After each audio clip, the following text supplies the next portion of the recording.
Alors vous êtes plusieurs à m'avoir demandé ce que je pense de la vidéo qui est sortie récemment de Amistory. J'ai enquêté sur l'horreur de Dubaï, fake, violence, censure, étant donné que j'en parle beaucoup dans mon nouveau livre, je parle vraiment de Dubaï en détail, et notamment je démonte de nombreux clichés, chose que j'avais déjà faite dans une vidéo publiée il y a quelques années. Je brise les 9 clichés les plus répandus sur Dubaï à l'arrache. Je me suis dit qu'une fois n'est pas coutume, j'allais me prêter au jeu de réagir à une vidéo publiée. C'est vraiment la première fois que je fais ça sur cette chaîne. Mais là voilà, ça fait 7 ans que je vis à Dubaï. J'ai analysé Dubaï en détail dans le cadre des recherches pour mon nouveau livre, donc je pense que j'ai des choses à apporter. Donc c'est parti, on va regarder ça ensemble. Je vais mettre la vidéo en 1.5, donc ça va être un peu plus rapide que la vidéo originale, puis je vais vous commenter tout ça à chaud. Et là je suis en voyage, donc j'ai improvisé ce studio, vous m'excuserez pour ce décor minimaliste.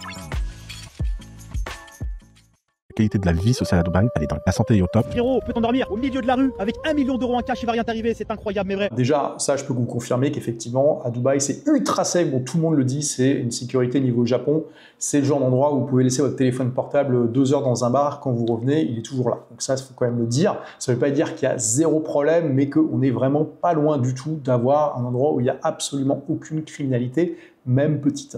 Une mannequin ukrainienne qui a été retrouvée cassée en 12 morceaux sur le bord d'une autoroute à Dubaï. Vous emmenez où? Dans le désert pour jeter le corps, je pense. Je suis presque sûre. J'ai vécu 6 ans à Dubaï et c'était ma prison dorée. Les gens... Juste déjà sur cette affaire-là de cette personne qui s'est retrouvée sur le bas-côté d'une route, c'est tragique évidemment, mais bon, là déjà je remarque qu'il y a peut-être une envie de dramatiser un petit peu le sujet de manière spectaculaire, sans forcément être dans une recherche de neutralité. Bon, on s'en doute un peu étant donné le titre, mais je veux dire, on pourrait faire ça sur n'importe quelle ville du monde. Enfin, littéralement. Je comprends, c'est aussi histoire d'équilibrer. On commence par des personnes qui présentent Dubaï comme étant une des villes les plus sécurisées du monde, ce qui est vrai, il suffit de regarder les stats. Et on contrebalance avec des témoignages de gens qui disent « bah oui, mais il y a quand même ces problèmes-là ». Mais bon, je veux dire, c'est pareil partout. Si je vous dis, par exemple, Tokyo, c'est super sécurisé, derrière, on peut quand même trouver des affaires sordides, de yakuza qui ont fait des crimes, de gens qui se sont retrouvés en insécurité, etc., etc. Il n'empêche que, de manière générale, c'est une ville super sécurisée. Au-delà de ça, on pourrait juste prendre quelqu'un qui dit qu'il aime bien New York parce que la culture est incroyable, la nourriture est top, l'architecture est géniale, et puis derrière, trouver des exemples de gens aussi qui se sont fait agresser, que ce soit sexuellement ou pas, dans New York. Et voilà, on pourrait faire exactement le même montage avec n'importe quelle ville. Donc je veux dire, il faut s'en rendre compte quand même. Continuons. Lorsque vous rencontrez quelqu'un à Dubaï, partez du principe que potentiellement tout est faux. Dubai is not as safe as you. Bon, alors là, pareil, bon, je veux dire ça, on peut dire, imaginez, oui voilà, quand vous rencontrez quelqu'un à Rio de Janeiro, partez du principe que tout est faux. Quand vous rencontrez quelqu'un à Tombouctou, partez du principe que tout est faux. Quand vous rencontrez quelqu'un à Bangkok, à New York, à Madrid, à Paris, bon, on peut faire ça avec n'importe quelle ville, ça ne veut pas dire grand-chose, quoi. Mais par contre, on est déjà en train de créer dans l'esprit des gens, on a des personnes qui sont en train de dire que Dubaï c'est safe. Ensuite, on montre que bah oui, c'est pas si safe que ça parce qu'il y a parfois des problèmes. Et là, on part sur d'autres choses. Là, je soupçonne quand même la youtubeuse donc de vouloir simplement surfer sur les clichés que les gens ont dans leur tête plutôt que d'être dans une démarche d'information neutre. On va voir si ma théorie se vérifie. Do you think it is? There is a really dirty, deep, dark secret hidden from the whole world. My father is the Prime Minister of UAE and I'm making this. Donc cette vidéo, c'est une vidéo qui a été publiée par la princesse Latifa, qui est un des plus de 30 enfants de l'émir de Dubaï. C'est pas connu exactement le nombre qu'il a, mais c'est estimé à plus de 30. Et donc effectivement, elle avait publié 2 ou 3 vidéos il y a quelques années, disons qu'elle était séquestrée contre son gré. Elle avait essayé de s'enfuir à bord d'un bateau vers l'Inde, et le bateau avait été rattrapé par une force conjointe indienne-émirati. Il y avait une campagne Free Latifa qui avait été lancée, et elle s'est arrêtée en août 2021, cette campagne, parce que en fait, Latifa, elle a été photographiée en public à Dubaï, en Espagne, en Islande. A priori, aujourd'hui, elle est libre de ses mouvements. On ne sait pas trop, finalement, ce qui s'est passé en coulisses.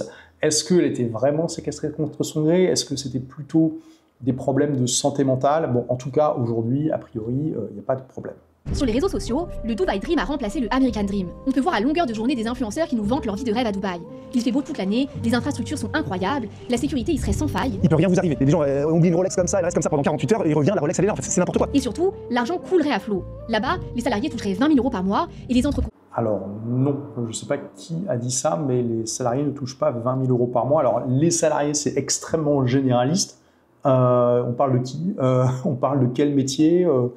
Quelle fonction?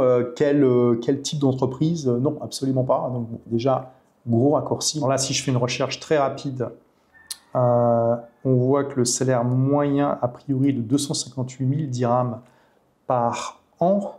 Donc 258 000 dirhams, ça fait 61 000 €, hein, donc ce qui est déjà un bon salaire par rapport à pas mal de salaires qu'on trouve en Occident. Mais on n'est pas à 20 000 € par mois. Donc si je divise par 12, ça fait 5 083 € par mois. Ici, on a une autre source qui nous donne des moyennes par donc type de métier. Bon, là c'est en dirhams, hein, donc il faut diviser par 4 grosso modo pour avoir le prix en euros. On voit qu'on est très loin de 20 000 € par mois. Bon là c'est une recherche de 3 minutes. Hein. Et vu qu'en prime, t'as aucun impôt à payer, tout le monde porterait des Rolex et roulerait en voiture de luxe. Bah non, pas tout le monde. Juste les gens qui peuvent se payer des Rolex et des voitures de luxe, c'est-à-dire quand même pas toute la population. Après, c'est vrai qu'effectivement, il n'y a pas d'impôt personnel, que donc clairement, vous avez beaucoup plus dans votre poche en net par rapport à si vous vivez en France, en Belgique ou dans d'autres pays occidentaux. Présenter les amis, ma nouvelle McLaren. Je veux un truc au-dessus de 100 000 €. C'est mon budget pour aujourd'hui, 100 000 € à mettre dans une autre. Je vois déjà un amalgame. Cette youtubeuse qui, a priori, s'appelle Cyrielle, elle montre en fait des entrepreneurs avec vraiment beaucoup de succès, et elle fait comme si c'était des Dubaïotes normaux, alors que bon, ça n'allait pas. Hein. Je veux dire, comme dans toute ville, comme dans tout endroit, il y a des gens qui gagnent plus que d'autres. Là, si vous prenez des entrepreneurs à succès qui vivent à Paris et que vous dites que c'est des Parisiens moyens, bah non, c'est pas le cas. Grandes stars en font la pub dans des campagnes publicitaires. Et forcément, à force de voir tout ça, une tonne de personnes ne rêvent que d'une chose, pouvoir eux aussi rejoindre ce petit bout de paradis. Aujourd'hui, il y a de plus en plus de familles françaises qui viennent s'installer à Dubaï, tout simplement parce que Dubaï offre un cadre de vie idéal. Le truc... Alors ça, c'est vrai que moi-même, j'ai constaté, je suis arrivé à Dubaï mi-2018, et il y a plus en plus de Français et de francophones, hein, de Belges, de Suisses, parfois de Canadiens, de gens d'Afrique aussi, en plus petite quantité, hein, mais qui viennent s'installer à Dubaï. C'est clair et net, en particulier dans le milieu des entrepreneurs web. Le truc, c'est que quand on commence à creuser, on se rend compte que derrière le champagne et les yachts, Dubaï peut rapidement passer du paradis à l'enfer, où le fait côtoie l'ultra-violence. Entre des centaines de filles qui se retrouvent piégées à des soirées où on les force à faire des pratiques sexuelles ultra dégradantes, voire carrément dangereuses contre de l'argent, au point que certaines finissent laissées pour mortes au bord de la route. Donc adaptons cette phrase pour voir si par exemple on pourrait l'appliquer à Paris. Le truc, c'est que quand on commence à creuser, on se rend compte que derrière la bonne bouffe et la belle architecture, Paris peut rapidement passer du paradis à l'enfer, où la belle vie côtoie des centaines de femmes migrantes qui se retrouvent piégées, contraintes à des pratiques sexuelles dégradantes, parfois violentes, contre de l'argent. Certaines sont privées de passeport, enfermées dans des vannes au bois de Boulogne ou de Vincennes sous la menace de réseaux criminels. La criminalisation des clients en 2016 a relégué l'activité dans des lieux plus dangereux, loin de la visibilité. Des filières internationales exploitent la vulnérabilité. Victimes recrutées via Internet, cachées dans des appartements, forcées à se prostituer. Et quand la ville accueille des événements majeurs comme les Jeux Olympiques, les ONG alertent, la traite sexuelle et le travail forcé augmentent, amplifiés par la demande passagère. Et là, bien sûr, je ne sors pas ça de mon chapeau, on vous mettra les sources en description. Regardez juste cet article dans Business Insider, The Dark Side of the 2024 Paris Olympics, donc le côté sombre des Jeux Olympiques de Paris. Là, voilà une organisation qui dit qu'elle a sauvé des femmes victimes de trafic sexuel pendant les Jeux Olympiques, etc., etc. Bon, ce que je veux dire, c'est que là aussi, il n'y a rien de nouveau. Dès que vous avez une ville de plusieurs millions d'habitants, a fortiori quand c'est une ville internationale avec beaucoup de touristes, beaucoup de passages, beaucoup d'événements, vous avez forcément ce genre d'événements tragiques qui arrivent. Mais ce n'est pas ça qui fait que la ville n'est pas bonne en elle-même.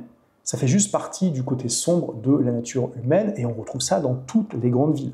Donc ça, c'est un bon exercice à avoir à l'esprit pour le reste de cette vidéo. À chaque fois que Ariel dit Dubaï, remplacé par Paris, Londres, New York, des grandes villes que vous connaissez, et vous voyez si on ne pourrait pas dire exactement la même chose. Ou encore, des travailleurs étaient bien camouflés par le pouvoir en place, puisque les influenceurs sont soumis à l'interdiction formelle de critiquer la ville, et que même la justice étouffe les crimes les plus affreux. Alors, les influenceurs sont soumis à une interdiction formelle de critiquer la ville.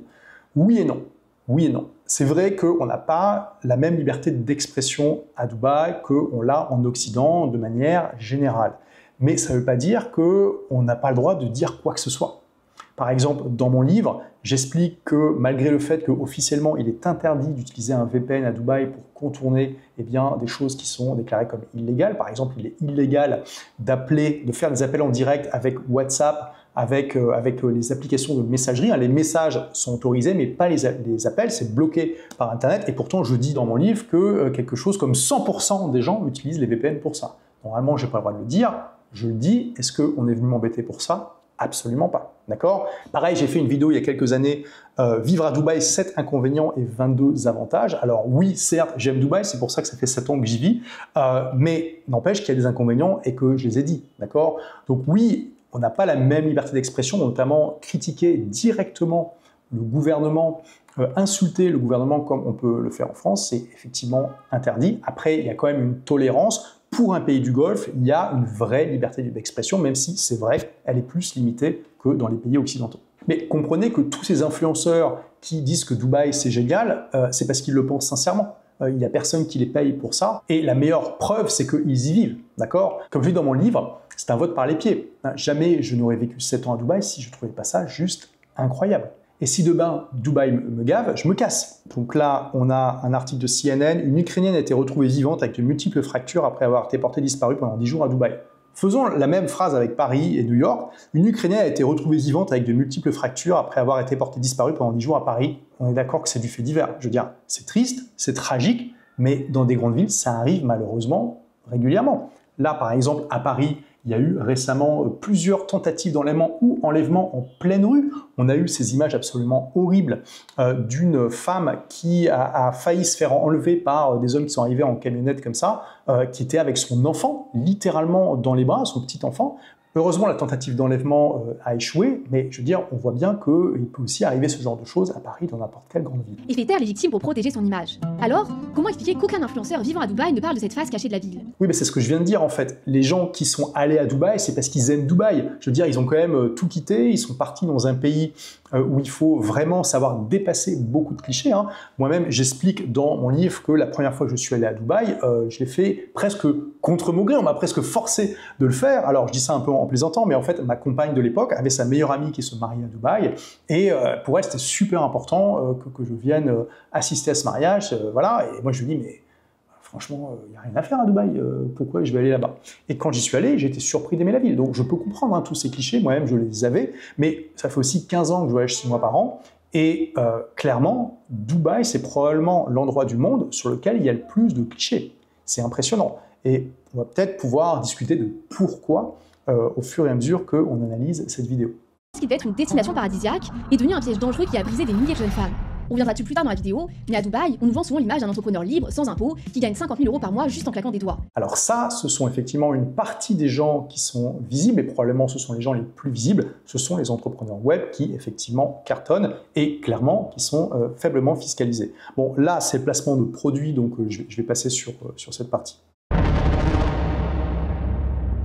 Elle, c'est Maria Kovalchuk. Maria a 20 ans et elle est mannequin en Ukraine. Sur son compte Instagram, on peut retrouver des vidéos assez suggestives qui redirigent vers son compte OnlyFans. Si je vous parle d'elle, c'est parce qu'en mars 2025, Maria a été portée disparue alors qu'elle se trouvait en voyage à Dubaï suite à une invitation par 2 hommes se présentant comme des représentants du monde du mannequinat. Le soir de sa disparition, elle était censée se rendre à une fête dans un hôtel, mais impossible de savoir si elle y a vraiment été. C'est seulement 10 jours. Bon, effectivement, là c'est une affaire absolument horrible, hein, soyons très clairs, mais pareil, c'est toujours facile de trouver malheureusement ce genre d'affaires dans n'importe quelle grande ville. Là, je vous prends vraiment un exemple parmi tant d'autres. Affaire du réseau pédophile d'Angers, une affaire criminelle française dans laquelle 62 personnes ont été condamnées pour des abus sexuels commis sur 45 enfants âgés de quelques mois à 12 ans, entre 1999 et 2002, ça ne date pas d'hier. Hein. Une partie des accusés sont des parents et des grands-parents des victimes recensées. Là, on parle d'Angers. Là, j'ai l'impression que le but de Cyrielle, c'est de nous dire « Regardez, Dubaï, c'est mal, c'est vraiment horrible, il faut absolument jamais y aller », en montant des affaires en épingle qui sont réelles, qui sont absolument horribles, mais qui peuvent vraiment se produire partout. Donc, il n'y a rien de spécial là-dedans lié à Dubaï. C'est comme si je vous disais « Regardez, mon Dieu, Angers, il y a des gens qui aiment Angers pour sa nourriture, pour son cadre de vie agréable. » Alors, je ne connais pas du tout Angers, hein, donc j'invente un peu, mais regardez, il y a eu ces pédophiles entre 1999 et 2002, c'est horrible, c'est absolument... Et qu'en fait, le message que je voulais vous faire passer, c'était de vous dire que Angers, c'est absolument horrible, qu'il n'y a aucune raison d'y aller, qu'il ne faut pas aller visiter, que c'est absolument vraiment pas éthique d'aller s'y installer. Donc là, on voit bien à quel point le raisonnement est fallacieux. Ça tient pas debout de lier les deux choses. Days later, beaten, broken, and barely alive.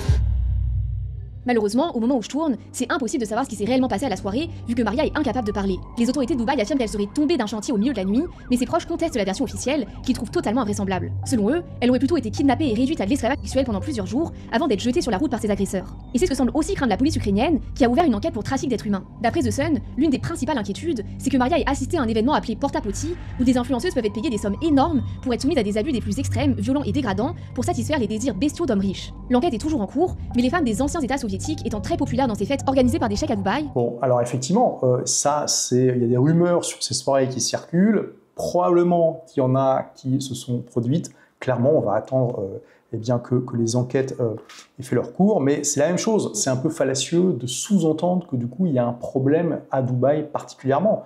Je prends l'affaire Hamstein, qui est une affaire qui a défrayé la chronique aux États-Unis. Hamstein, c'est un milliardaire américain de la jet set ayant fait fortune dans la finance et la gestion de patrimoine. Je vous lis l'article Wikipédia. Il était affilié à plusieurs affaires de pédophilie depuis les années 2000. En 2019, il est accusé de diriger un réseau de prostitution internationale. C'est quelqu'un qui, a priori, a organisé du trafic sexuel de mineurs avec des gens connus. D'ailleurs, c'est un peu un marronnier qui revient régulièrement aux États-Unis de savoir quand est-ce que la liste des clients d'Hamstein va sortir, parce que, en fait, en gros, les gens s'attendent à ce qu'il y ait un peu le gratin de l'élite de business et politique américaine qui soit retrouvée dans son île pour bénéficier de faveurs sexuelles de mineurs. Donc voilà, c'est vraiment une affaire sordide, absolument horrible, qui a fait scandale à juste raison. Mais à nouveau, c'est comme si je vous faisais une vidéo sur New York et que je laissais entendre qu'il y a un problème avec New York parce que il y a l'affaire Hamstein. Quel est le rapport entre les deux ? Porta-potty, ça veut dire toilette publique, et c'est parce qu'une des pratiques les plus populaires dans ces fêtes, c'est d'utiliser les visages et surtout les bouches des femmes comme des toilettes. Et ça s'arrête. Bon, je vais passer cette section sur l'esclavage sexuel. Clairement, les affaires qui sont présentées ici sont réelles, elles sont horribles, elles sont sordides, mais il y en a comme ça partout, et parfois, voire même souvent, en pire. C'est pas ça qui fait que le lieu ou le pays en lui-même est bon ou pas. C'est juste un triste aperçu du sombre côté de la nature humaine. Donc on va regarder la prochaine partie qui est la réalité de la vie à Dubaï.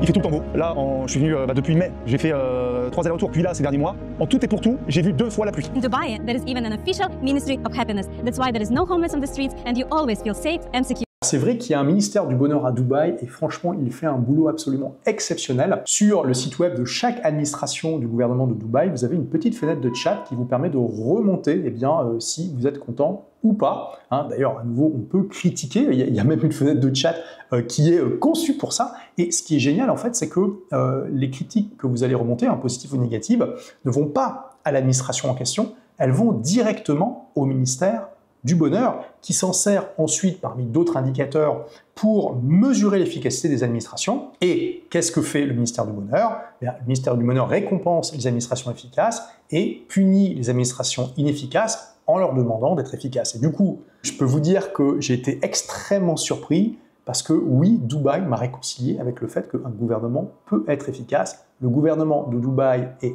extrêmement efficient. Alors, il coûte pas cher en impôts et il a une qualité démentielle. Donc le rapport qualité-prix est juste extraordinaire. On peut faire quasiment toutes les démarches en ligne et si par extraordinaire on doit aller visiter l'administration, c'est rapide et efficace. J'aimerais bien qu'on puisse dire ça de la France et d'autres pays.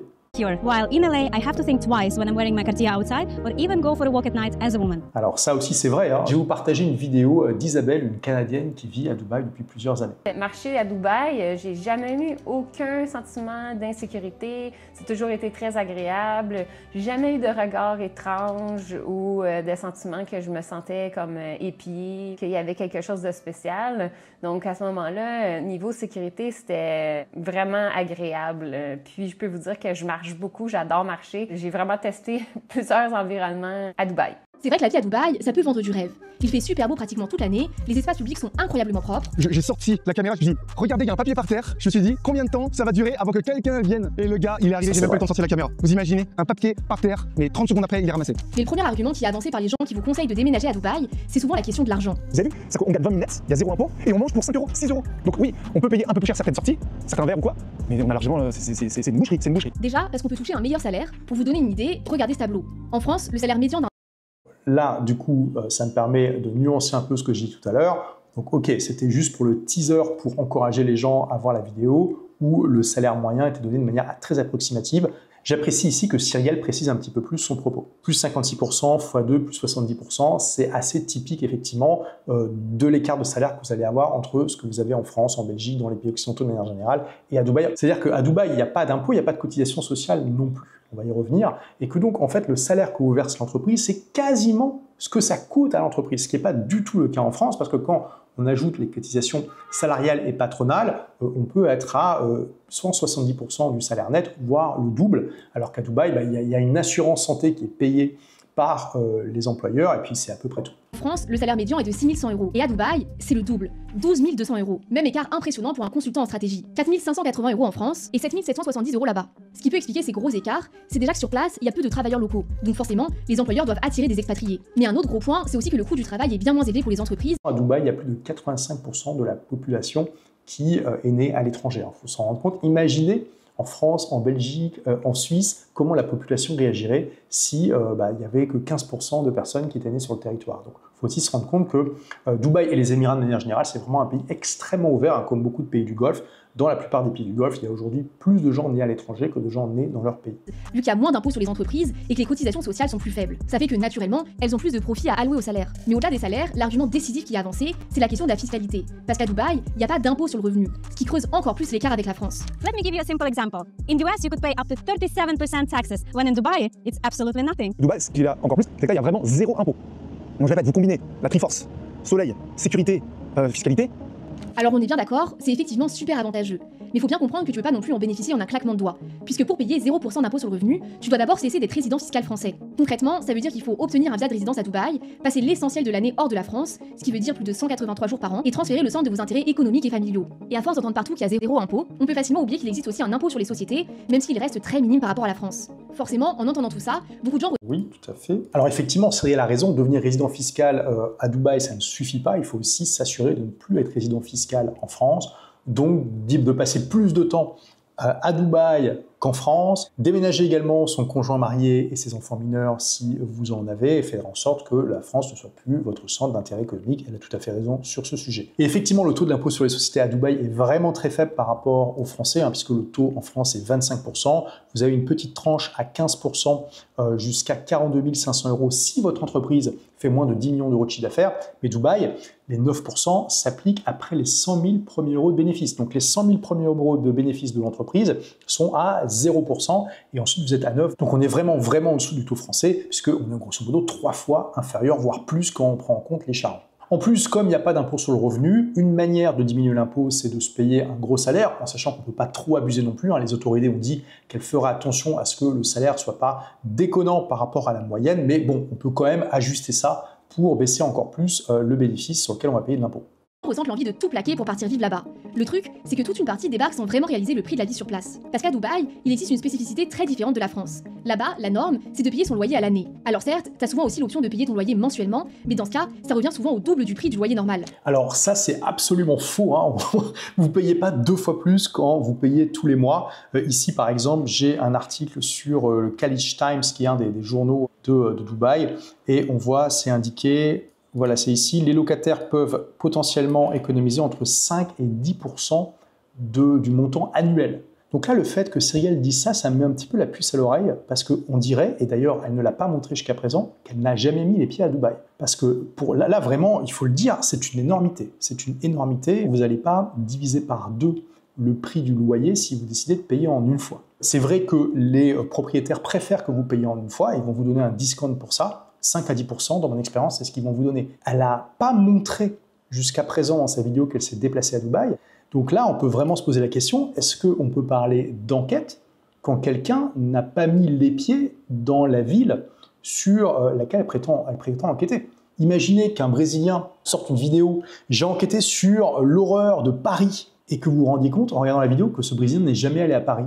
Est-ce que vous trouveriez ça crédible ou pas? Peut-être qu'elle y est allée, qu'elle va nous montrer les images de quand elle s'est déplacée après, mais pour l'instant, ça me met la puce à l'oreille. Même si elle s'est déplacée, elle s'est clairement pas bien renseignée. Je ne sais pas d'où elle tire ce chiffre, mais c'est clairement faux. On ne peut pas prendre un appartement en payant mensuellement. Ça existe, mais le prix, il est quasiment multiplié par 2. C'est-à-dire que si à l'année, ça vous coûterait 24 000 €, donc 2 000 € par mois, eh bien, si vous prenez monthly, ça va être par exemple à 3 800, 4 000 € le loyer.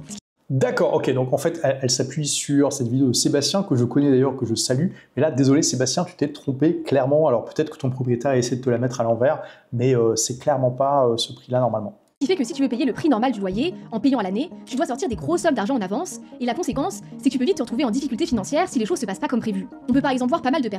Alors ça, c'est vrai qu'en théorie, on est engagé sur 1 an quand on prend un appartement à Dubaï et que ça peut poser problème si effectivement votre business fonctionne moins bien ou que vous perdez votre emploi. Mais la loi prévoit quand même le cas de force majeure. S'il n'y a pas de cas de force majeure, c'est prévu en fait que vous deviez payer 30% du montant que vous auriez normalement dû payer au propriétaire. Mais en cas de force majeure, il y a moyen de s'arranger, puis après c'est une négociation avec le propriétaire. Mais effectivement, là-dessus, il y a un petit peu moins de protection qu'en France. Personnes, tout acheté pour s'installer, ils meublent tout leur appart, achètent une voiture, etc. Et quand vient le moment de sortir une énorme somme pour payer une nouvelle année de loyer, vu qu'ils n'ont pas eu les entrées d'argent escomptées, ils se retrouvent forcés de tout revendre dans l'urgence à des prix ridicules pour eux. Oui, mais on peut aussi louer meublé. Moi, ça fait 7 ans que je vis à Dubaï, j'ai toujours loué meublé parce que justement, je ne veux pas m'encombrer de meubles, donc c'est pas vraiment un problème.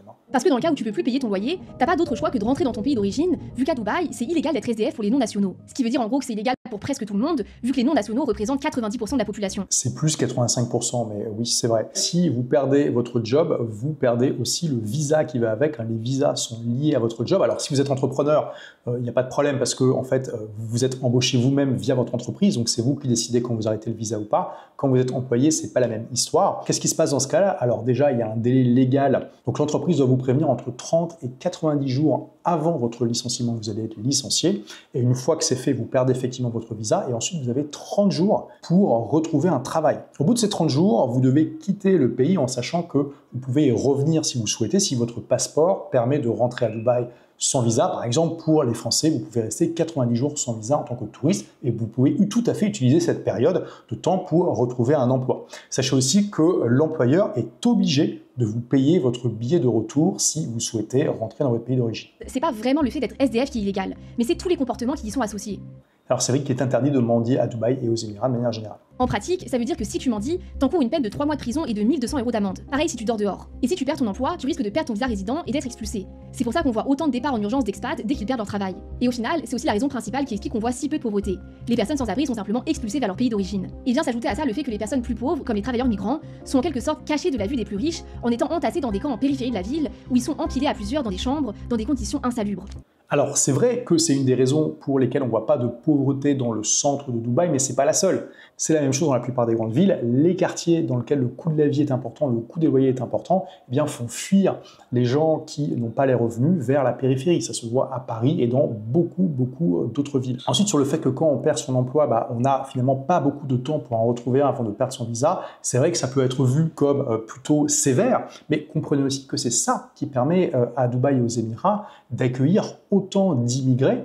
C'est parce que, il n'y a pas d'État-providence, donc l'État sait que les gens qui viennent, c'est pour travailler et pas pour profiter du système, donc il n'y a pas besoin de les contrôler autant. C'est extrêmement facile de faire venir des travailleurs du monde entier. Je vous montre par exemple cet extrait de l'interview de Paul Duroff, le créateur de Telegram, qui explique l'une des raisons qui a fait qu'il s'est installé à Dubaï. We never wanted to change the UAE for any other place. The ease of doing business here is so high. For example, you can hire people from anywhere in the world as long as you're paying them a good salary. The residence permits, they're granted automatically. It's very different. If you try to do that in Europe and some other countries, it's very different from them. Et sur le fait d'entasser des immigrés pauvres dans des quartiers où les touristes ne vont pas, pareil, c'est une critique qu'on peut faire de toutes les grandes villes touristiques du monde. Paris, Londres, New York, Bangkok, c'est exactement la même chose. Et est-ce qu'on les parque là-bas vraiment délibérément ou c'est juste le coût de la vie qui les amène naturellement à aller vers les endroits où c'est moins cher? Je pencherais plutôt quand même pour la deuxième solution. À 2 heures de bus, voici le quartier des camps de travailleurs. Des centaines de milliers d'hommes se retrouvent ici coincés. Et au-delà de ça, beaucoup de Français déchantent aussi en réalisant à quel point tu peux pas faire les mêmes choses là-bas que chez nous. Par exemple, en 2010, un couple britannique avait pris 1 mois de prison ferme et avait été expulsé pour avoir échangé un baiser dans un restaurant à Dubaï. Là, on voit vraiment la personne qui clairement n'a jamais mis les pieds à Dubaï. Ça, c'est clair et net. Alors si je me trompe, tu me corrigeras en commentaire, Cyrielle, mais vraiment, il faut bien comprendre qu'à Dubaï, tout va beaucoup plus vite que dans les pays occidentaux. Là, citer une affaire de 2010, c'est comme si on remontait à 1980 en France. Je veux dire, voire même plus. Je veux dire, ça va tellement vite. Et c'est vrai qu'il y avait des problèmes comme ça en 2010. Aujourd'hui, rechercher des articles sur la même chose, est-ce qu'il y a des couples qui ont pris de la prison, qui se sont fait expulser parce qu'ils ont échangé un baiser en public? Trouvez-moi des articles récents. D'accord? Trouvez-moi des articles récents. Ça a beaucoup évolué. D'ailleurs, par exemple, le sexe hors mariage était officiellement interdit à Dubaï jusqu'en 2022, même si dans les faits, cette loi n'était plus appliquée. Mais là, depuis 2022, le sexe hors mariage est légal dans tous les Émirats. Donc on voit qu'il y a une énorme évolution des mœurs. Et franchement, il faut saluer le peuple émirati est vraiment un peuple ouvert d'esprit. Il accueille le monde entier dans son pays et il se libéralise extrêmement vite. Enfin, il faut quand même se rendre compte de la région dans laquelle on est. Les Émirats, c'est juste à côté de l'Arabie Saoudite, un pays où jusqu'en 2018, il était interdit aux femmes de conduire, les cinémas et la musique en public étaient interdits. Donc, il faut quand même se rendre compte que pour un pays du Golfe, les Émirats et Dubaï sont vraiment extrêmement ouverts. Suite à une dénonciation d'une cliente, c'est aussi possible de se faire expulser parce qu'on a posé nu pendant un shooting photo, comme c'est arrivé en 2021 à 11 femmes ukrainiennes qui se faisaient prendre en photo nue par un photographe russe dans un appartement privé. C'est probablement l'argument le plus fallacieux de toute cette vidéo. On est vraiment dans de la propagande. Je suis désolé de te le dire, Cyril, mais regarde la photo. Je suis désolé, ces femmes nues, elles ne sont pas dans un appartement privé. Elles sont sur un balcon qui donne sur la rue. Les gens pouvaient voir ces femmes nues de la rue. Je suis désolé, tu fais ça dans n'importe quel pays, ça va faire scandale. Même en France, même aux États-Unis. D'accord? Donc là, il faut arrêter. Là. C'est aussi interdit d'avoir une voiture sale, de parler trop fort en public ou encore de manger dans les transports en commun. Alors oui, c'est vrai, mais il faut relativiser. Si vous parlez trop fort en public, moi, alors je parle plutôt fort, on m'a jamais embêté. Le pire qui puisse vous arriver, c'est qu'on vous demande de parler moins fort. On ne va pas vous mettre en prison pour ça. Et ne dansez jamais en public, c'est complètement interdit par la loi. Évitez d'avoir un look androgyne parce que vous pouvez aller en prison. En fait, à Dubaï, un geste anodin pour un Français peut se solder par une garde à vue, une lourde amende, une expulsion, voire carrément de la prison. Et en soi, c'est pas une mauvaise chose, dans le sens où ils sont totalement légitimes d'avoir leurs propres règles. C'est à nous de nous adapter quand on va dans un pays étranger. Après, c'est sûr que ça peut paraître assez paradoxal. Je suis assez d'accord, mais après, vraiment, voilà, au bout de 7 ans de vie à Dubaï, je peux vous dire, vous pouvez vraiment vivre votre vie d'occidental quasiment comme si vous étiez en Occident. Ce qui est quand même incroyable, à nouveau, dans un pays du Golfe. Vous pouvez aller en boîte, vous pouvez aller dans les bars, vous pouvez boire de l'alcool, vous pouvez avoir du sexe hors mariage. Vraiment, la seule chose où les Émiratis sont vraiment durs, c'est sur la drogue. D'accord? Donc clairement, si vous voulez fumer un pet ou prendre de la drogue, faut pas le faire à Dubaï. Et à nouveau, c'est un peuple extrêmement tolérant qui accepte que 85% de la population ne soit pas née dans le pays. Imaginez en France la réaction qu'auraient beaucoup de gens si c'était le cas, et qui accepte aussi que l'écrasante majorité de ces gens ne suivent pas la même culture, les mêmes coutumes que... On sait à quel point Dubaï est une plaque tournante de la prostitution et du trafic d'êtres humains. Mais dans tous les cas, en tant que Français, si on décide d'y aller, c'est important de connaître ces règles pour pas avoir de mauvaises surprises. Alors c'est vrai que ça peut paraître très surprenant parce qu'officiellement la prostitution est illégale, mais Dubaï c'est vraiment un super marché de la prostitution. C'est pas rare de vous balader dans la rue, sur des ponts, etc. et de voir par exemple des tas de petites affiches, de petites plaquettes qui sont comme ça répandues dans la rue avec des femmes à moitié nues, des numéros, etc. On peut critiquer la prostitution ou non, mais dans tous les cas, ça montre à nouveau qu'il y a une différence entre les règles officielles et les manières dont elles sont appliquées.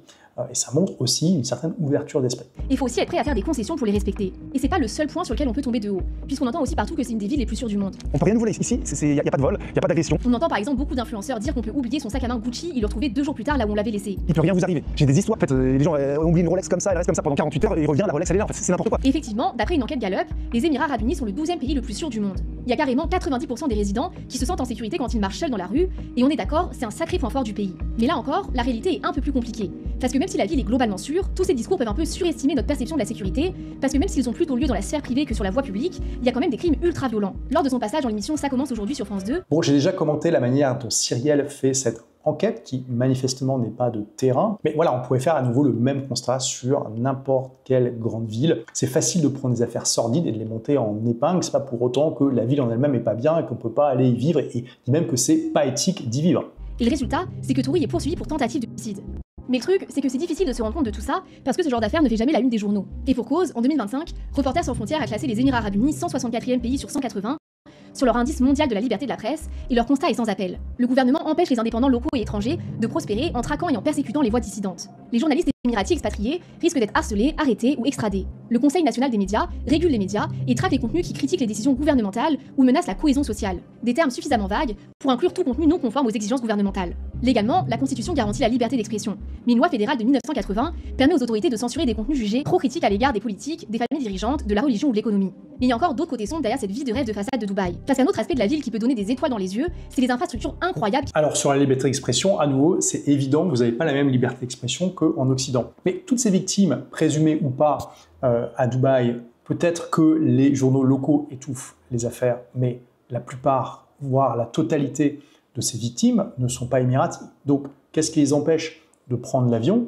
et puis de raconter ce qui s'est passé à des journalistes, en sachant que clairement, les médias occidentaux sont particulièrement friands de ce genre d'histoire et qu'ils n'hésitent pas à les publier. D'ailleurs, Cyrielle, comment tu as appris l'existence de cette affaire? C'est bien parce que les médias en ont parlé. Alors oui, effectivement, c'est possible que des affaires soient étouffées à Dubaï, mais ce n'est pas étouffé dans le reste du monde. Et les journaux de l'extérieur sont complètement accessibles de Dubaï, hein. Ils ne sont pas bloqués, tout le monde peut consulter Le Monde, Libération, le New York Times, le Washington Post et tout ce que tu veux. Donc rien n'empêche les résidents de Dubaï de s'informer sur ce qui se passe à Dubaï avec des journaux à l'étranger. Qui défie toute mesure. Par exemple, prenons le célèbre archipel The World. C'est un ensemble de 300 îles artificielles qui ont été construites de toutes pièces pour représenter une carte de la Terre entière. Le but, c'est d'en faire des îles de luxe, des stations balnéaires ou des expériences immersives à destination des ultra-riches. Mais en réalité, ça s'est transformé en un véritable fiasco opérationnel et écologique. Déjà, parce que le projet repose sur des millions de tonnes de béton et de roches, utilisées pour stabiliser les îles, ce qui a consommé des ressources colossales et augmenté l'empreinte carbone de ce chantier considéré comme l'un des plus polluants jamais réalisés. Mais un autre point, c'est aussi que sur place, il n'y a aucune source d'eau potable, ce qui fait que chaque île doit soit l'importer, soit installer sa propre usine de désalinisation. Un impact écologique énorme qui se retrouve d'ailleurs un peu partout dans la ville, comme avec la station de ski d'intérieur Ski Dubaï, où la température est réfrigérée à moins d'1 degré, avec de la neige à moins 16 degrés, et vu que je le rappelle, de base on se trouve dans un climat désertique, forcément ça occasionne une dépense énergétique colossale, soit l'équivalent de 900 vols aller-retour Dubaï-Munich par an.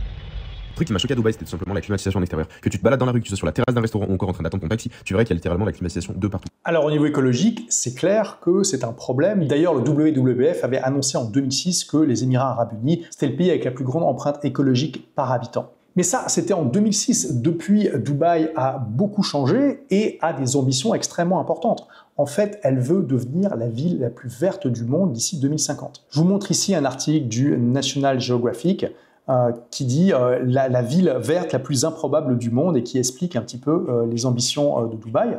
Parmi les projets concrets, vous avez le quartier de Masdar City qui vise à être 100% autonome. Vous avez Doha qui est un peu l'EDF et GDF émirati qui tous les mois nous envoie une facture en PDF qui compare en fait notre consommation d'électricité et d'eau par rapport à des appartements de même catégorie dans le même coin et qui nous donne des bonnes ou des mauvaises notes en fonction de notre consommation et qui nous donne des conseils si on consomme trop pour consommer moins. Vous avez également la plus grande centrale solaire du monde qui est en train d'être construite. Parfois je la vois quand je prends l'avion et c'est juste absolument démentiel. Et vous avez aussi la centrale nucléaire de Baraka qui est la toute première centrale nucléaire de la péninsule arabique et même du monde arabe et qui couvre aujourd'hui 25% des besoins électriques du pays. Donc dire Dubaï, c'est pas écologique, c'était vrai il y a 20 ans, aujourd'hui ça l'est beaucoup moins et vraiment les Émiratis, les Dubaïotes font énormément d'efforts pour être meilleurs au niveau de l'écologie. Ces infrastructures cachent aussi des conditions de travail désastreuses pour les gens qui les construisent, qui sont souvent des travailleurs immigrés. Par exemple, lors de la construction de l'Expo 2020 Dubaï, des nombreux articles de presse ont rapporté que des travailleurs du Bangladesh, de l'Inde, du Kenya, du Népal et du Pakistan se sont vus confisquer leurs passeports. Leurs salaires ont été retenus, ils ont été... Alors, au niveau de la confiscation des passeports, il faut savoir qu'officiellement, c'est interdit. Donc vraiment, la loi est du côté des immigrés. Après, c'est effectivement une pratique qui se fait de plus en plus rarement, mais qui se fait quand même. Et pourquoi? Eh bien, tout simplement parce que, en fait, tout est à la charge des employeurs. Qu'est-ce que je veux dire par là? Les employeurs, en fait, payent pour le visa, payent pour le voyage aller de tous ces travailleurs. Et puis, comme je vous l'ai dit tout à l'heure, si jamais ces gens perdent leur emploi, l'employeur est obligé de payer le vol retour si ces gens souhaitent rentrer. Ils doivent aussi payer une assurance santé, etc. Donc, le problème, c'est que s'ils font venir quelqu'un comme ça de loin, quand la personne arrive, l'entreprise a déjà dépensé plusieurs milliers de dollars pour cette personne, et que du coup, si cette personne décide d'arrêter de travailler, pour l'entreprise, c'est un coût qui est vraiment important, sans compter qu'en plus, elle doit payer le billet de retour. Donc du coup, certaines entreprises tentent de se protéger contre ça en prenant le passeport, ce qui, à nouveau, est illégal. C'est arrivé d'ailleurs à quelqu'un que je connais de manière indirecte, c'est l'ami d'une amie, mais on a pu discuter ensemble. Il est vietnamien et il travaillait dans un restaurant. Le patron lui a demandé son passeport, il l'a donné, en sachant qu'il n'est pas du tout obligé de le donner. Ces gens ont tout à fait le droit de refuser. C'est pas parce qu'on vous demande votre passeport que vous devez le faire. Et s'ils disent non, il n'y a absolument personne qui peut les forcer à le faire. Il faut bien comprendre ça. Et ensuite, cette personne a voulu arrêter de travailler dans le restaurant. Le patron a dit non, bah, écoute, je vais garder un petit peu de ton passeport encore, travailler encore pour moi 2-3 mois. Qu'est-ce qu'a fait cette personne? Il a appelé l'ambassade du Vietnam. Il lui a dit, écoutez, il y a cette personne qui retient mon passeport contre mon gré. L'ambassade a appelé le propriétaire du restaurant en disant, ce passeport est la propriété de l'ambassade du Vietnam, on vous demande de le restituer, sinon on va vous dénoncer à la police. Et le propriétaire a immédiatement rendu le passeport. 1, ils ne sont pas obligés de le donner. 2, si jamais ils l'ont donné, ils peuvent aller voir leur ambassade ou la police et demander à se faire restituer le passeport. Alors après, est-ce qu'il n'y a pas des cas où des gens qui ne parlent pas anglais et qui ne connaissent pas leurs droits se font effectivement prendre leur passeport sans que ces gens-là savent comment le récupérer? Peut-être, mais ça arrive aussi dans beaucoup de pays où des gens se retrouvent bloqués après avoir immigré illégalement, après avoir fait confiance à des passeurs, et que ces personnes se retrouvent bloquées dans des conditions qui n'étaient pas celles qu'on leur avait promis. Ça arrive dans énormément de pays, y compris en France. Contraints de travailler des longues heures et ont vécu dans des conditions précaires. Et d'après l'ONG Wolfree, les Émirats Arabes Unis sont classés 7e pays avec le plus de personnes en état d'esclavage moderne au monde par rapport à leur population. Alors à ce niveau de la vidéo, je ne peux m'empêcher de constater que vraiment l'essentiel des points ont été couverts dans ma vidéo, les 9 clichés de Dubaï que je brise à la hache, que je vous invite à aller voir. Je suis aussi allé beaucoup plus loin, donc dans mon livre, tout le monde n'aura pas la chance de quitter son pays, dans lequel j'analyse Dubaï pendant vraiment une bonne dizaine de pages. Et vraiment, là, on est à nouveau dans un cliché. Alors oui, c'est vrai que ces gens travaillent dans des conditions qui sont difficiles, mais il suffit de discuter avec n'importe quel d'entre eux, et c'est facile. Quand vous allez à Dubaï, ce qu'a priori Cyrielle n'a pas fait, vous discutez avec n'importe quel chauffeur de taxi, littéralement le taxi qui vous amène de l'aéroport à votre hôtel, vous pouvez parler avec lui et lui demander pourquoi vous êtes ici, comment vous êtes venu, est-ce que votre famille est là, et je vais vous dresser un petit peu le portrait robot de cette personne. Typiquement, elle vient d'un pays effectivement plus pauvre que les Émirats, donc typiquement Sri Lanka, Inde, ce genre de pays, voilà, Pakistan, Bangladesh. Elle travaille dur, d'accord, avec des conditions qui peuvent être choquantes pour notre sensibilité occidentaux. Et si on leur demande est-ce que vous êtes ici avec votre famille, en général la réponse est non, parce qu'ils vont vous dire non, ma femme ne pouvait pas trouver de travail ici, donc elle n'a pas pu venir. Et donc on leur demande, mais du coup vous voyez votre famille quand? Typiquement une fois par an, une fois tous les 2 ans. Il faut savoir que les employeurs sont obligés de payer un billet aller-retour vers le pays d'origine de tous ces travailleurs une fois par an. C'est la loi et c'est obligatoire. Là on peut se dire waouh, c'est dingue, mais donc vous travaillez dans des conditions difficiles, vous voyez votre famille qu'une fois par an, mais pourquoi vous êtes venu? Et là la réponse, et c'est systématique, d'accord, alors oui, il peut y avoir des exceptions, mais j'en ai pas trouvé, c'est ah bah non, j'ai fait le choix de venir parce que je gagne infiniment plus que dans mon pays d'origine. Et que oui, les conditions sont dures, mais que de là d'où je viens, c'est encore pire. Et que je fais ce choix en mon âme et conscience parce que je ne veux pas que mes enfants aient à vivre ça. Donc je fais ce sacrifice aujourd'hui pour pouvoir payer à mes enfants un meilleur futur, pour pouvoir leur payer des études, leur offrir des meilleures conditions. Et du coup, qui on est pour juger ça? Oui, leurs conditions de travail sont difficiles par rapport à nos standards, par rapport à leurs standards, c'est infiniment mieux à Dubaï, c'est bien pour ça qu'ils y vont. Et à nouveau, discuter avec n'importe quel chauffeur de taxi, serveur, tous les petits métiers que vous pouvez rencontrer, y compris des ouvriers du bâtiment, que vous pouvez trouver parfois parce qu'ils sont en train de bosser sur des chantiers à côté de chez vous, et vous verrez que c'est souvent, très souvent, voire quasiment toujours, la même histoire. Et il faut bien comprendre aussi qu'il y a une certaine hypocrisie. Alors, c'est pas Cyrielle qui est hypocrite ici, mais c'est une certaine hypocrisie générale qui vient justement juste d'un manque de compréhension, d'un manque d'éducation sur le sujet. Pourquoi ces gens vont à Dubaï et pas en France, par exemple? Pourquoi ils vont pas en Belgique? Pourquoi ils vont pas aux États-Unis? Parce que 99% d'entre eux seraient refusés. Il faut bien comprendre ça. Ces gens vont à Dubaï parce que, ils ont des meilleures conditions, et aussi, surtout, que Dubaï les accueille. Donc, si Dubaï arrêtait d'accueillir ces gens, eh bien, ces gens se retrouvaient dans des conditions encore pires chez eux, et les pays occidentaux ne les accepteraient pas. Donc, il faut bien comprendre ça. C'est facile de dénoncer leurs conditions de travail en ayant une position de luxe dans laquelle on est, mais si on est dans cette position aujourd'hui, c'est parce que les grands-parents de grands-parents se sont cassés les dos au champ pour nous offrir un avenir meilleur, et qui on est pour critiquer tous ces gens qui font la même chose aujourd'hui pour leurs enfants. Les Émirats Arabes Unis sont classés 7e pays avec le plus de personnes en état d'esclavage moderne au monde. Bon, alors ça, je vous avoue que j'ai pas regardé cette enquête, c'est possible, mais je remarque quand même une chose, c'est qu'on a 2 pays dans ce classement, la Turquie et la Russie, la Turquie c'est pire a priori, et la Russie on est à peu près au même niveau en pourcentage, mais bien sûr il y a beaucoup plus de gens, et pourtant est-ce qu'on voit des youtubeurs, des influenceurs critiquer les gens qui vont vivre en Turquie ou vivre en Russie parce qu'il y a de l'esclavage moderne? Non. Alors, on peut critiquer les gens qui vont en Russie parce que c'est un pays qui est en guerre contre l'Ukraine, ok, mais pas pour l'esclavage moderne. Donc, vous voyez, je trouve aussi, et ça c'est vraiment clair, quand je vous dis que Dubaï, c'est une des places sur lesquelles il y a le plus de clichés dans le monde, mais c'est aussi une des places qui est le plus injustement critiquée. Parce que la très grande majorité de ces critiques peuvent être faites sur tous les pays, y compris la France. Alors, sur l'esclavage moderne, on voit qu'effectivement, il n'y a pas de pays occidentaux à part la Russie dedans, mais on ne retrouve pas cet argument pour critiquer les gens qui vont y vivre.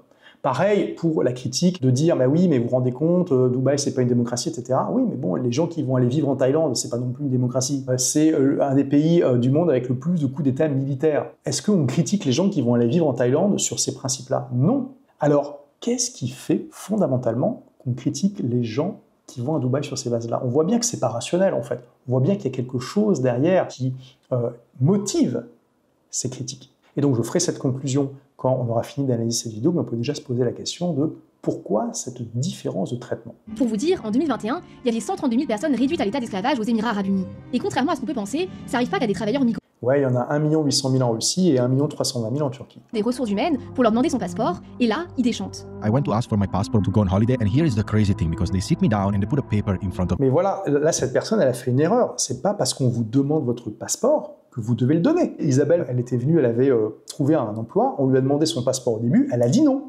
Et du coup, ils l'ont pas pris. Donc moi, je veux bien, alors quand vous débarquez, vous savez pas comment ça marche, peut-être que vous pouvez vous faire avoir, mais à nouveau, c'est facile de le récupérer. Donc là, c'est plus des problèmes de gens qui sont débutants, entre guillemets, à Dubaï et qui savent pas comment ça marche. Me, the HR department, and the HR manager told me 2 of your co-workers, they have to sign and they will be responsible for your passport. So if you don't come back and you don't bring me back the passport, they will be in trouble and they will be responsible for it.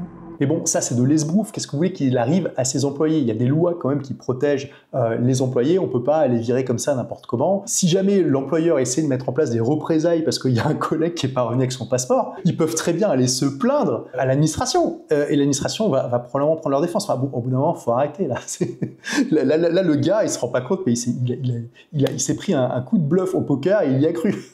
Plus d'un collègue, et s'il ne revient pas au bout d'un mois comme prévu, en représailles, l'hôtel va déduire 1 mois de salaire aux 2 personnes qui ont signé le document. So do you see how they structure it? So... Et bon voilà, c'est un peu le problème Cyrielle quand on fait une enquête sans aller sur le terrain. Du coup, tu es obligé de répéter ce que tu as vu ailleurs, mais tu n'as pas pu vérifier par toi-même. Est-ce que d'ailleurs tu as discuté avec cette personne? Est-ce que tu as été discuté avec l'employeur? Est-ce que tu as été discuté avec les collègues? Est-ce que tu as essayé de vérifier l'histoire? Ou tu te contentes de faire des résumés de vidéos au final? Plus on avance dans la vidéo et plus on se rend compte que c'est pas une enquête. C'est une vidéo sensationnelle qui va partager les clichés que les gens ont déjà dans la tête, probablement pour faire du buzz. Là, rien que le fait de dire j'ai enquêté, c'est plutôt dire j'ai fait une compilation de vidéos sur YouTube et je vous les donne sans avoir vérifié.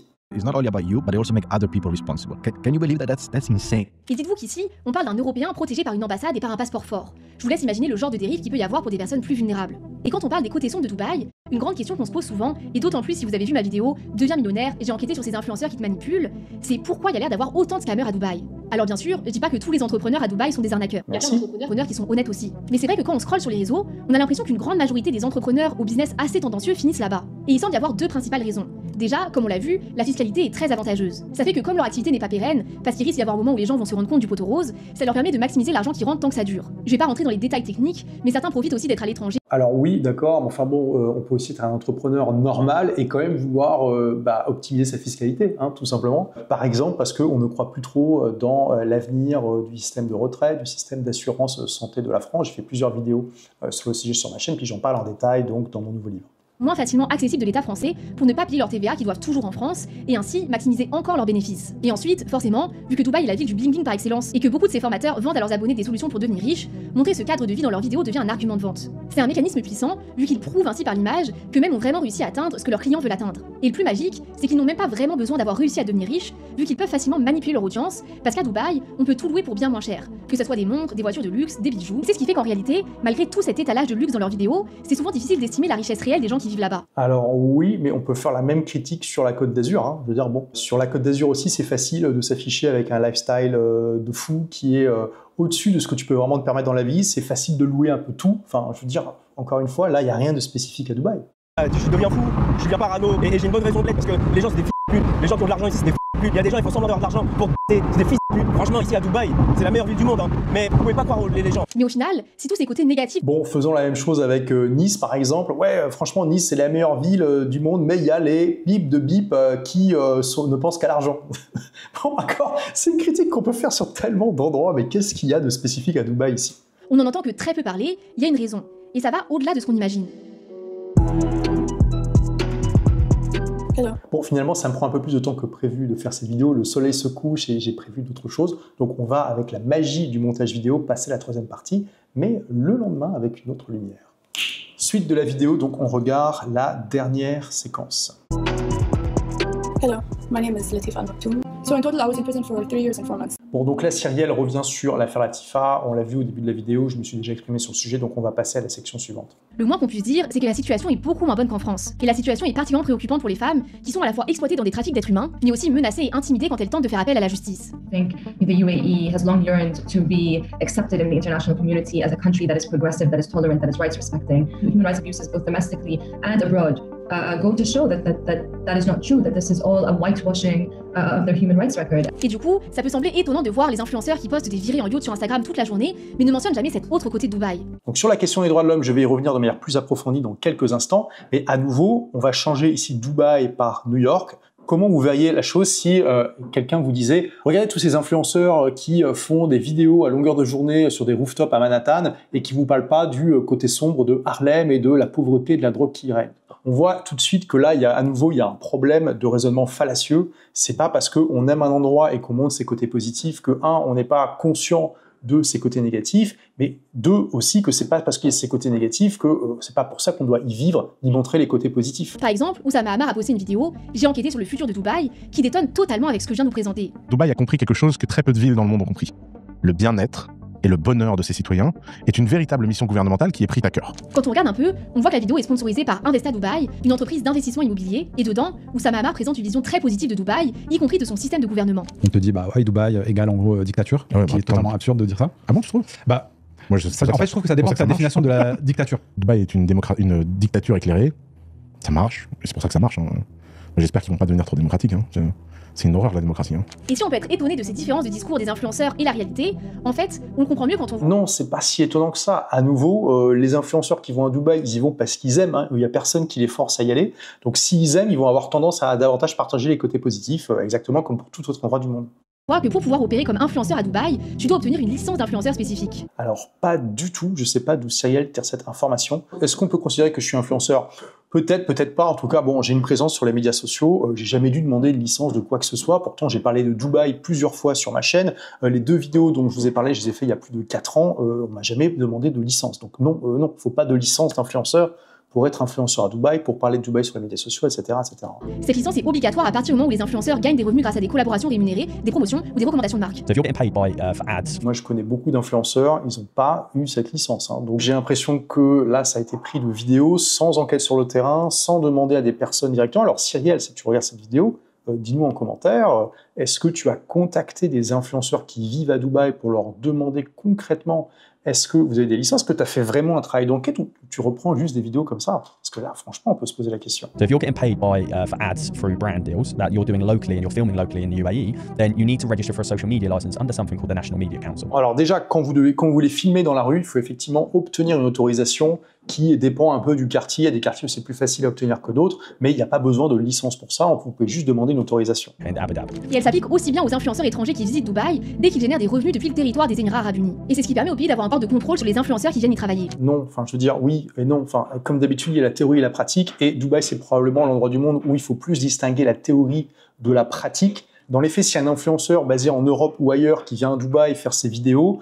alors s'il filme déjà avec son smartphone ou une petite caméra, ça va être discret, il n'y a pas grand monde qui risque de venir l'embêter. S'il filme avec du gros matériel, là clairement il y a des gardes qui vont aller le voir et qui vont lui demander s'il a une licence. Mais dans les faits, il y a plein de gens qui sont allés faire pour le coup des enquêtes de terrain, même si je suis pas forcément d'accord avec leurs conclusions. En tout cas, on a des gens qui, contrairement à Cyrielle, sont vraiment allés sur le terrain.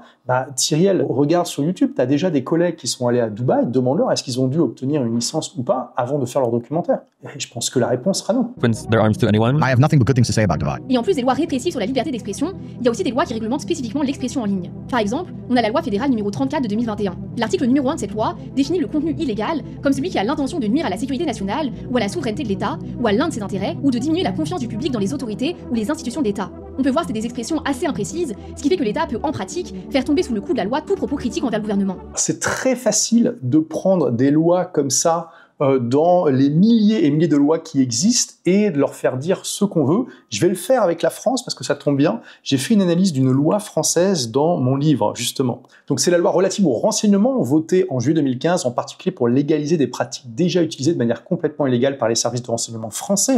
Des sondes étaient installées chez les fournisseurs d'accès français, permettant une analyse en temps réel des métadonnées de navigation. Donc cette loi prévoit notamment la collecte des métadonnées des connexions Internet via des boîtes noires installées chez les fournisseurs d'accès, les écoutes, l'interception des communications électroniques, notamment via des IMSI catchers qui sont en fait des dispositifs qui simulent une tour de communication, ce qui fait que tous les téléphones aux alentours vont se connecter à cette tour et que du coup les services secrets français vont pouvoir siphonner les données, surveillance des communications internationales, etc., etc. Donc c'est prévu dans les cas suivants: indépendance nationale, intégrité des territoires, défense nationale, les intérêts majeurs de la politique étrangère, l'exécution des engagements européens et internationaux de la France, prévention de toute forme d'ingérence étrangère, les intérêts économiques, industriels et scientifiques majeurs de la France, la prévention du terrorisme, la prévention des atteintes à la forme républicaine des institutions, des actions tendant au maintien de la reconstitution de groupements, des violences connectives de nature à porter gravement atteinte à la paix publique, la prévention de la criminalité, de la délinquance organisée, la prévention de la prolifération des armes de destruction massive, etc., etc.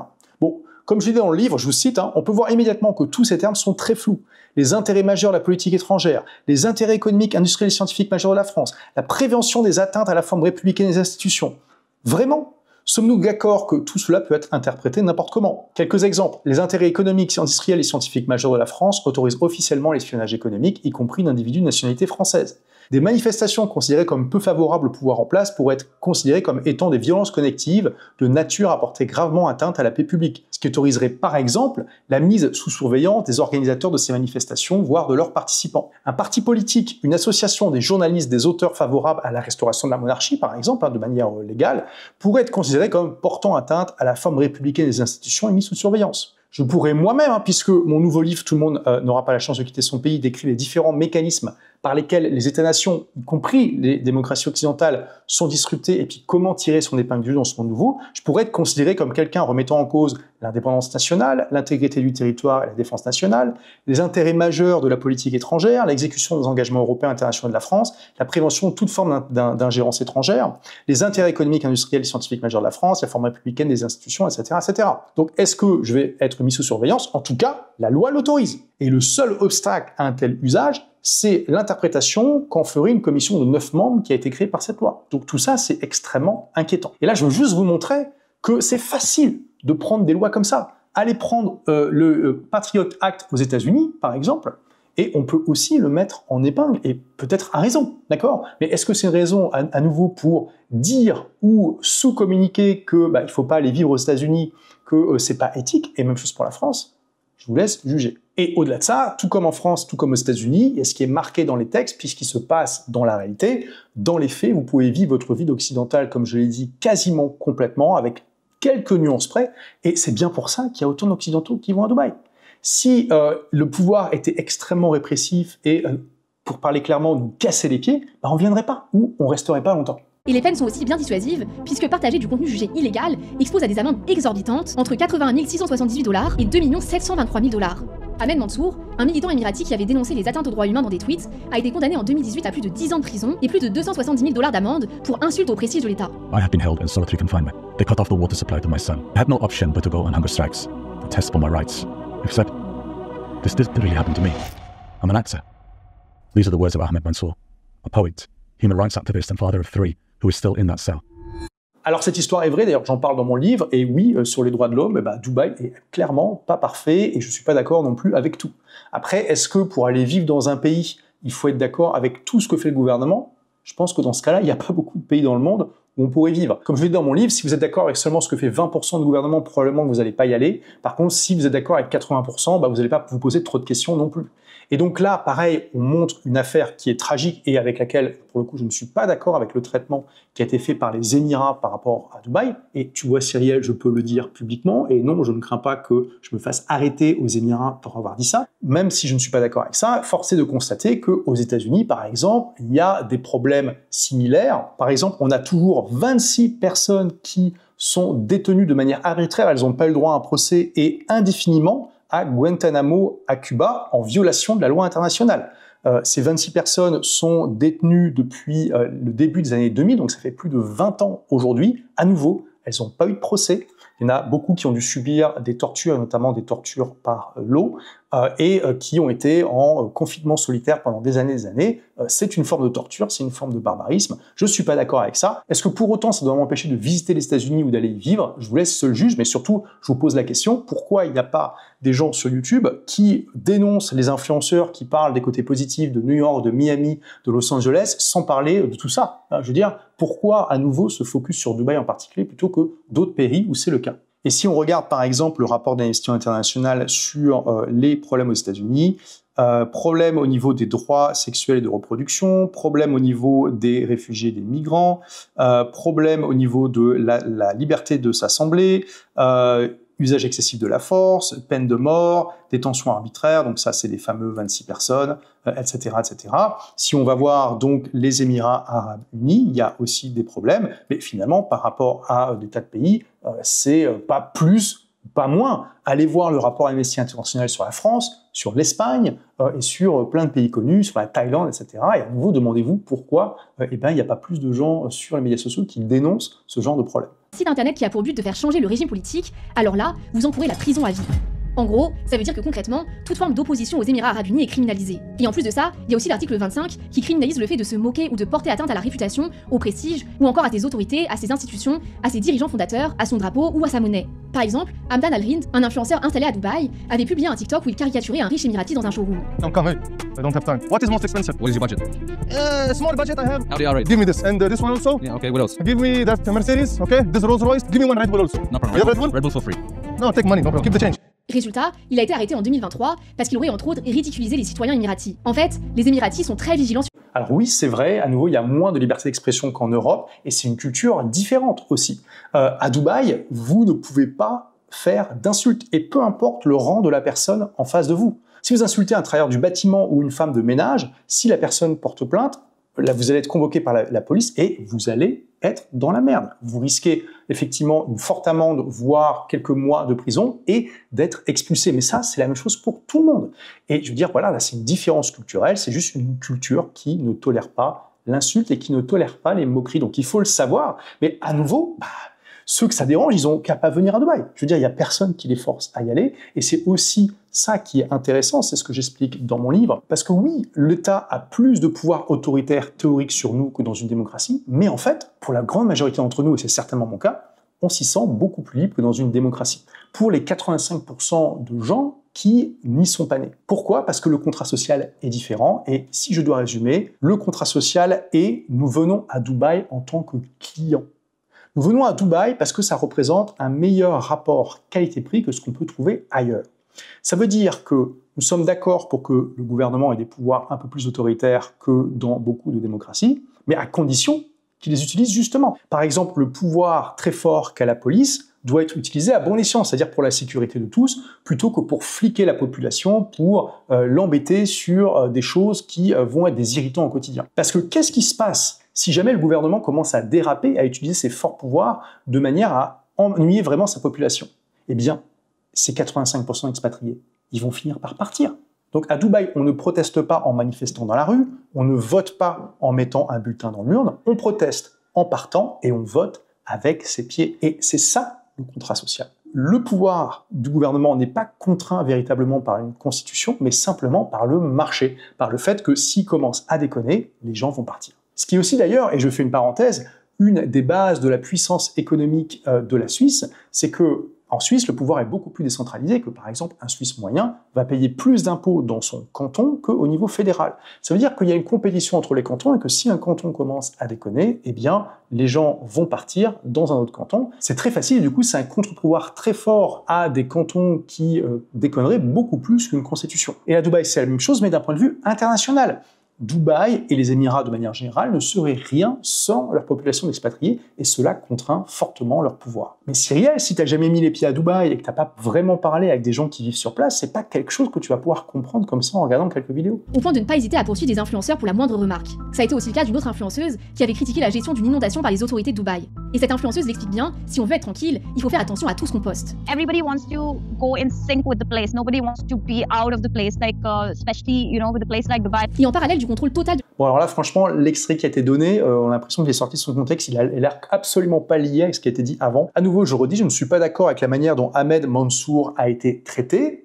Est-ce que je vais me faire arrêter pour ça? Bah, écoutez, en tout cas, moi, j'ai pas peur de le dire ici. Vous verrez dans quelques mois, dans quelques années, si j'étais arrêté par les autorités de Dubaï là-dessus. Voilà. Tout comme je ne suis pas d'accord avec le traitement de certaines personnes en France. Allez voir le rapport d'Amnesty International aux États-Unis et dans d'autres pays. La communication, Dubaï investit aussi dans des partenariats avec des stars qui n'habitent pas forcément là-bas, mais qui participent à donner une image attirante à la ville. Ça a par exemple été le cas d'influenceurs ou de stars comme Will Smith, Jessica Alba ou Zac Efron, qui ont été invités par l'Office de tourisme Visite Dubaï. So we are outside of the Burj Khalifa. Will Smith est monté tout en haut du gratte-ciel Burj Khalifa, et les images ont ensuite été utilisées par l'Office de tourisme pour promouvoir la ville. Quant à Jessica Alba ou Zac Efron, ils ont carrément tourné dans plusieurs courts-métrages qui ont fait des nombres de vues ahurissants et qui sont directement accessibles sur la chaîne de l'Office de tourisme. On y retrouve d'ailleurs aussi des vidéos avec Karim Benzema, l'actrice Millie Bobby Brown ou encore le musicien J Balvin. In terms of coming across Oui, enfin bon, donc à peu près comme tous les pays du monde, ils utilisent les services de stars pour améliorer leur image. Bon. Ok. Western and appealing, the UAE certainly wants to position themselves as a destination attractive for travel and investment for Westerners. So the UAE is being seen as quite open until you're actually there and you realise there are some lines you definitely don't want to cross. Ces stars ne sont pas forcément mal intentionnées, mais leurs images sont instrumentalisées dans le cadre d'une stratégie d'influence de plus grande ampleur qui vise à redorer l'image de la ville. Et visiblement, comme ce que font tous les pays du monde à peu près. Toutes ces stratégies cumulées fonctionnent à merveille, puisque malgré les quelques scandales qui ont pu éclater à l'international, toujours plus de personnes souhaitent s'y installer et la ville ne cesse de grandir. Bon, faisons le même exercice qu'on a fait tout le long de la vidéo. Ces stratégies de partenariat entre la ville de New York et les influenceurs fonctionnent, parce que malgré les quelques scandales qui ont éclaté ces dernières années, il y a toujours de plus en plus de personnes qui veulent y vivre.